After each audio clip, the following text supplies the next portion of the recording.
ভাই আমরা অনলাইনে কিনতে যাচ্ছি, যখন বিকাশ থেকে দিচ্ছে না, নগদ থেকে দিচ্ছে না, ব্যাংক অ্যাকাউন্ট থেকে দিচ্ছে। আমার বয়স 18 বছর, আমার কি ব্যাংক অ্যাকাউন্ট আছে আমি টিকিট কিনবো? এখানে টিকিট পারতেছি, যে টিকিট 400 টাকা, ওই টিকিট বলতেছে 1200 টাকা, 1000 টাকা। তা আমি বিসিবিকে বলতে চাই যে আমরা সাধারণ মানুষ খেলা দেখতে আসি অনেক দূর থেকে, আমাদের ছাড়কি থুয়ে যদি আমরা টিকিট না পাই তাহলে আমরা তো কষ্ট করে আসি কেন? সবারই তো ব্যাংক অ্যাকাউন্ট, সবারই অ্যাকাউন্ট 6 বছর বাচ্চা কি ব্যাংক অ্যাকাউন্ট হবে?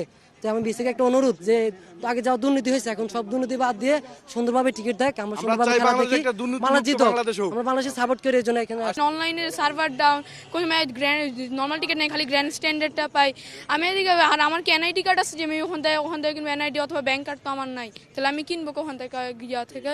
এখন এখানে শতকরা প্রায় 40 জন অনলাইনে টিকিট কাটতে পারে না। সেক্ষেত্রে আমাদের মতো দেশে অনলাইনে এসব ব্যবস্থা করা একমাত্র দুর্নীতিরে পকেটে ভরা, মানে টাকা হাতায় নেওয়া ছাড়া আর কোনো বুদ্ধি নাই। আমারে বলে যে 300 টাকার টিকিট আছে, 1500 টাকা হইলে পারা বলো, নাইলে পারা নাই। তাহলে সিন্ডিকেট তো ভিতরে রাখছে। শেখ হাসিনার আমলেও সিন্ডিকেট রয়েছে, ইউনুসের আমলেও সিন্ডিকেট রয়েছে। তাহলে সিন্ডিকেট থাকা অবস্থায় লাভ কি? আগে যাই হোক, শেখ হাসিনার আমলে আমরা ভূতেরতে পাইতাম, হয়তো পাইতাম না অনেক সময়, কিন্তু এবার তো ভূতেও দেয় না। তাইলে এইসব যদি করে আমাদের সাথে, তাহলে আমাদেরকে ক্রিকেটের প্রতি কোনো আবেগ নাই? আমরা চাই যে কালো বাজারটা আমাদের দেশে টিকিট নিয়ে, যেটা আপনি যেটা প্রশ্ন করলেন যে টিকিট আমরা যেমন এখন বিজেপি যে আইন করছে যে যাদের ব্যাংক অ্যাকাউন্ট আছে, যাদের এনআইডি কার্ড আছে, তারা বাস টিকিট আপনার অনলাইনে সংগ্রহ করতে পারবে। দেখেন এখানে হাজার হাজারো ভাই আছে যারা 18 থেকে 18 উপরে বা নিচে প্লাস বয়স যাদের, তারা সবাই তো তাদের ব্যাংক অ্যাকাউন্ট নাই।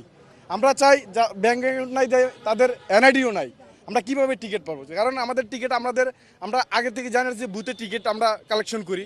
আমরা সকালে আসছি, দেখেন সকালে আসছি কোনো বুথ খোলা নাই, সব লোক রাস্তায় দাঁড়িয়ে আছে, কোনো টিকিট পাইতেছি না। একজনের কাছে আমি টিকিট চাইছি, 1500 টাকা লাগবে একটা টিকিট।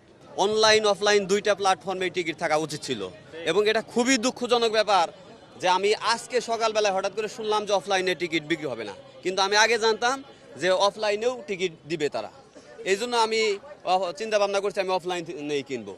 বাট সাডেনলি আমি আজকে সকালবেলায় শুনতে পারলাম যে অফলাইনে টিকিট দেওয়া হবে না। এটা খুবই দুঃখজনক।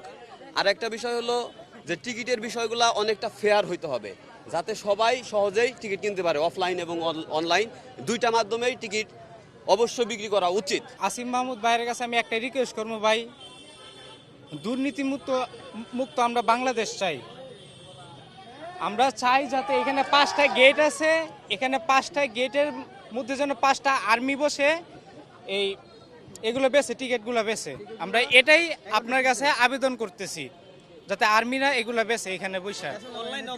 কারণ অনলাইন অফলাইন আমরা যারা সাধারণ জনতা আছি, ওনারা কিন্তু অনলাইন কোনো কিছুই বুঝতে পারেন না আর কি।